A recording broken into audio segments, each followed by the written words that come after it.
It was just after 7 and the soup was simmering gently on the stove. A quiet Tuesday evening, the kind of night that settles into your bones, warm, predictable, undisturbed.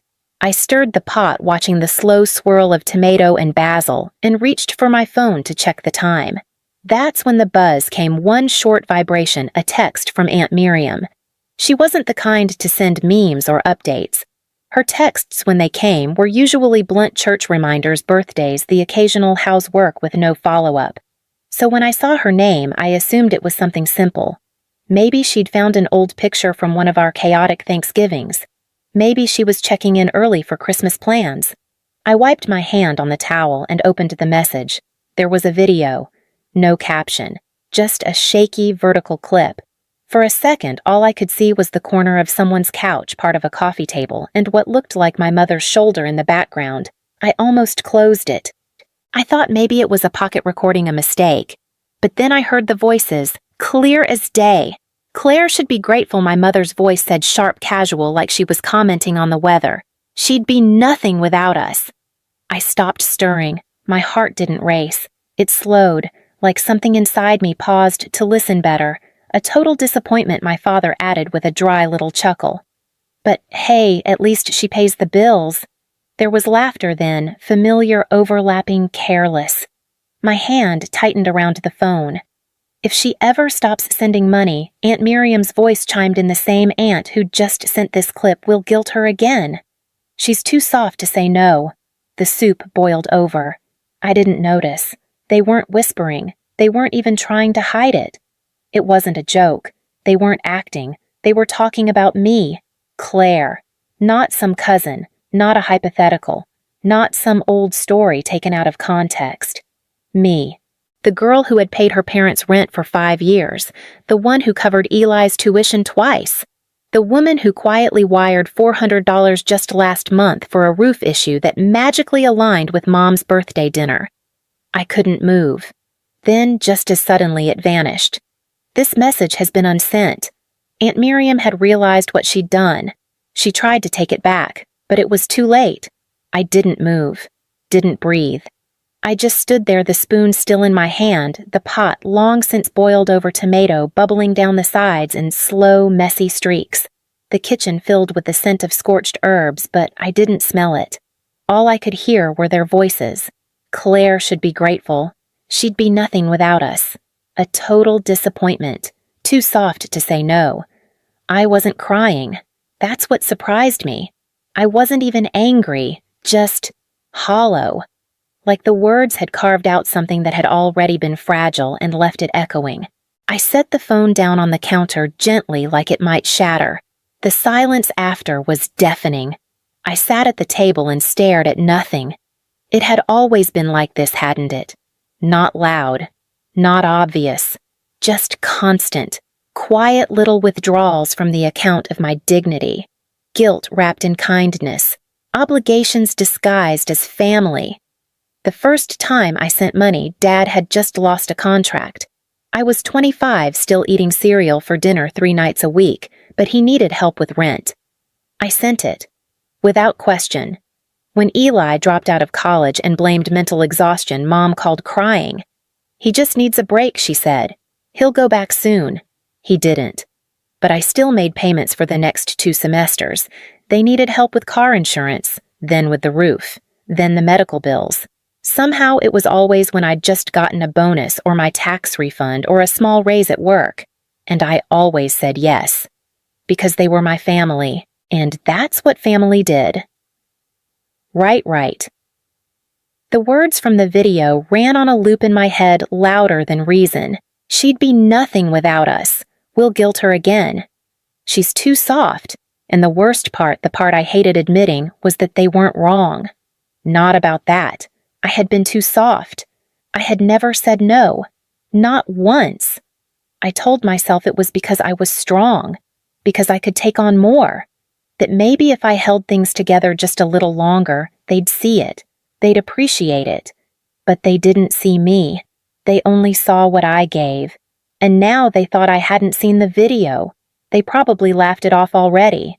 Aunt Miriam must have deleted it the second she realized. Maybe she even called Mom afterward, told her not to worry. Claire didn't see it, I imagined her whispering. She's still in the dark. They didn't know I'd watched every second, and that was the one thing I still had. So I stayed silent, not out of fear, but because silence now was power, and the rent was due again in 3 days. This time I wouldn't just send it out of habit. This time I'd wait.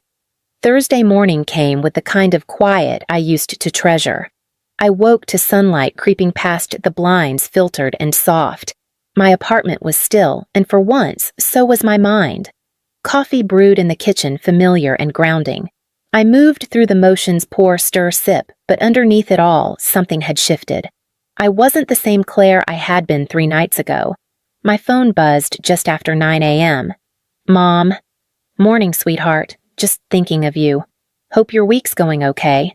It was almost funny how carefully she crafted these texts, like dipping a hook in honey before casting it out. She never texted me just to check in. There was always something else. And sure enough, 10 minutes later, another message. By the way, rent's due tomorrow. Can you send it over today just in case the bank's slow? I stared at the screen. The reflex inside me, automatic familiar, was already typing. Of course. I'll get it to you by noon. But then I paused. My thumb hovered above the screen. I saw her face in my mind at the table in that video, wine glass in hand, laughing. Too soft to say no. I deleted the draft. Started over. I can't this month, just that.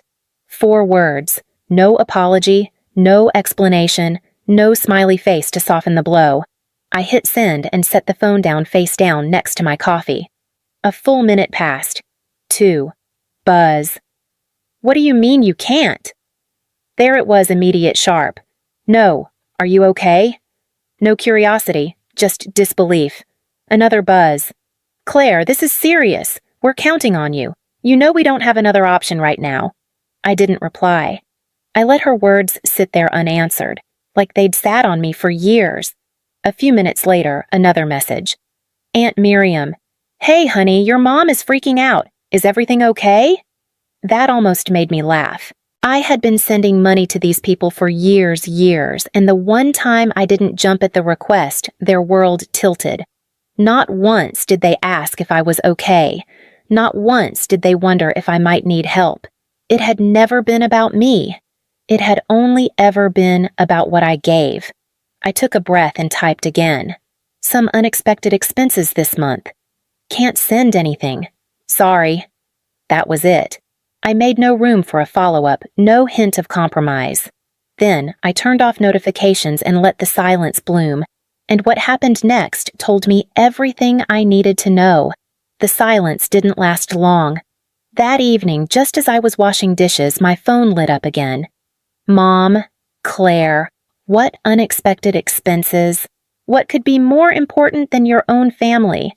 I dried my hands on a dish towel and stared at the screen. She wasn't asking. She was scolding, like I'd forgotten some unwritten rule of loyalty. You know your brother has no way to cover rent. If he gets kicked out, that's on you. There it was, the brother card. Again. Eli, who hadn't held a job in over a year. Eli, who'd called me crying the night he got evicted, except he hadn't been. He just wanted money for concert tickets. I'd sent it anyway. My fingers hovered over the screen, but I didn't type. Not yet. Buzz. We raised you, Claire. We took care of you when you had nothing. Is this how you repay us? My jaw clenched. When I had nothing, I took care of myself. I worked 3 jobs through college. I skipped meals, skipped holidays, skipped sleep. They didn't raise me. They raised their expectations of me. Another buzz. Aunt Miriam. Sweetheart, don't do this. We're family. Your mom's just upset. You know how she gets. Just send the rent and everything will be fine. Fine for who I stepped away from the phone and poured a glass of water, sipping slowly, watching the second hand on the wall clock tick by. Every message made one thing clearer. It wasn't love that tied us together. It was dependency. And the moment that thread frayed, the guilt came rushing in like a dam breaking. Then the screen lit up again, but this time not with a text. A voice message. From Miriam. I stared at it for a long while. She'd never sent one before. She was old school. phone calls, or carefully worded texts with too many commas. But this was something else. I tapped play. Her voice came through tight and clipped. Not angry, controlled. That was worse. Claire, I don't know what kind of game you think you're playing, but it's not funny. Your mother is losing her mind. Your dad is furious, and honestly, I don't blame them. She took a sharp breath. You've always been, well, a little ungrateful. But this is beyond selfish. You have a good job. You don't even need that money. Your family is struggling, and you just wake up one day and decide you don't care anymore. There was a bitter laugh in her voice. You owe them, Claire. After everything they've done for you, they gave you life, and now you're just going to walk away. Pretend they don't exist. My hand tightened around the glass, but I didn't pause the message. And don't think they'll just forget this. If you really want to be that kind of person, fine. But don't come crawling back when you realize how much you need them. Because once you cross this line, her voice dropped lower. There's no coming back. The message ended. I stood still. No tears, no scream, only quiet, and something deeper than anger, something colder than grief. Clarity. They didn't love me. They didn't see me. I was a transaction. And the moment the transaction stopped, I became disposable. I placed the glass in the sink, calmly, and picked up my phone. There were more messages waiting, but I didn't read them. The knock came early. Too early. That half-light hour where the world hadn't quite made up its mind whether to wake or keep dreaming. I was still in my robe, cradling a warm mug, staring out the kitchen window. It came again, louder, sharper. I didn't have to guess. There weren't many people in my life who'd show up uninvited, and only one of them had a habit of demanding entry without ever asking first. I walked slowly to the door. No rush. I let my hand rest on the knob for a second, grounding myself. Then I opened it. There he was. Eli. Wrinkled hoodie sweatpants that hadn't seen laundry in weeks. Hair wild. Eyes red-rimmed, whether from anger, lack of sleep, or both, I couldn't tell. Are you serious right now? He snapped. What the hell is going on with you? I didn't answer right away. I just leaned lightly against the doorframe. Good morning to you too, I said quiet. He scoffed, running both hands through his hair like he was trying to hold his skull together. Don't do that. Don't act like this is no big deal. You blocked Mom. You blocked Miriam. You didn't send rent. You're just cutting us off. Pretending we don't exist. I tilted my head slightly. I don't know Eli. Maybe I just got tired of being treated like a piggy bank. His jaw tensed. Oh my God, not this again. I let out a short breath, not a laugh, not quite. Just the sound of exhaustion with shape. Claire, come on, he said, voice rising. I'm your brother. We're family. You know what Mom and Dad have done for you. My voice when it came was soft, but it landed hard. I saw the video. He froze. His mouth opened, closed, opened again. What video? I smiled, but not kindly. You know exactly what video. He shifted his weight, eyes flicking away, his hands curled into fists at his sides. Okay, look, it wasn't serious. We were just talking, joking around. You're overreacting. I didn't raise my voice, didn't flinch. You sat around a table and laughed about how I'd be nothing without you, how you could just guilt me again. Do you know what it's like to hear your family speak about you like that? He rubbed his face hard like he wanted to scrub the moment away. Claire. No, I said, straightening. You want help? Get a job. You want someone to cover your rent. Ask the people who called me a disappointment. I'm done. For the first time, he had nothing to say. We stood there in that hush wind moving somewhere behind him. Finally, his face hardened. Fine, he spat. Be a selfish bitch. Just don't come crawling back when you realize you've got no one left. I didn't answer. I didn't slam the door. I just closed it slowly. And for the first time in years, I didn't feel guilty. That evening, the sky turned the color of burned copper, quiet, heavy still. I sat at my desk with a blank document open. The cursor blinked expectant. It wasn't revenge I was writing. It was memory. Line by line, I pulled receipts, bank transfers, utility bills, Venmo records, emergency wires labeled urgent, $650 for Eli's moving expenses, $220 to cover Mom's unexpected dental work, $300 toward Dad's failed business pivot, never even thanked, and so many more that blurred together like loose coins at the bottom of someone else's pocket. I didn't list them to demand repayment. I listed them to remember who I had been. At the top of the page, I wrote a single line. Here's everything I gave you thinking it was love. I saved it as a PDF, attached it to an email, and typed only this in the body. This is my final contribution. I don't owe you anything. Not money, not silence, no signature, no threats. Just send. Then I opened the old family group thread. I hadn't typed in it for months, not since they made fun of my promotion, but asked for more money in the same breath. I scrolled. Past Miriam's birthday photos I was never invited to. Past Dad's memes about useless degrees and emotional people.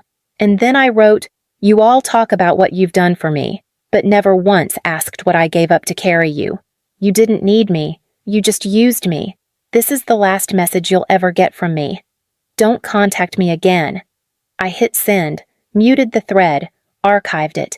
Then I opened my phone's contact list and scrolled. One by one block. Mom, Dad, Eli, Miriam, my aunt. No anger, no regret, just space. I set the phone down. The silence that followed wasn't loud. It wasn't cinematic. It was clean. And in that stillness, I realized something simple. They never saw me. Just what I could provide. And now that was gone, I could finally decide what stayed. Not noise, not guilt, just peace. And a closed door that didn't need to be slammed. Only locked softly, but fully. The next morning, the air felt sharper. Outside, someone was mowing a lawn 2 doors down. The world moved on, indifferent, unaware. I had just poured a second cup of coffee when the notification came. One new voicemail. From Mom. No text, no missed call, just a voice file waiting in the inbox. I stared at it for a long moment. She hadn't called in person, hadn't texted since I sent the email, hadn't tried Eli or a new number or a guilt-drenched emoji. She'd recorded her message. That alone told me something she'd rehearsed it. I pressed play. Her voice started quiet, controlled. "Claire, sweetheart, I don't know what's gotten into you. We're all very confused. Hurt. A breath. Your father can't sleep. Eli's beside himself. I'm trying to hold this family together while you block us out like strangers." Then the voice cracked, but only for a second. "You've always been sensitive. I know that. And maybe we said things we didn't mean, but Claire, families argue. Families lean on each other." I closed my eyes. She didn't know what I'd heard. Or she was pretending she didn't. Either way, it didn't matter now. You think you're being strong by pushing us away, but what you're really doing is abandoning the people who made you. The words landed cold. She wasn't begging. She was building a case. We raised you. We fed you. We kept a roof over your head. You forget that. You forget how much we gave when we had nothing. Another pause. This time the mask slipped. But maybe you never appreciated that. Maybe this version of you, the one with her fancy job and her big opinions, maybe she thinks she's better than us. Silence. Then came the quietest line of all. "If you walk away from this, don't expect to come back. Not when you need us. Not when you realize the world won't care the way we did." Click. That was it. The message ended. The screen went still again. I set the phone down beside my mug. My fingers didn't shake.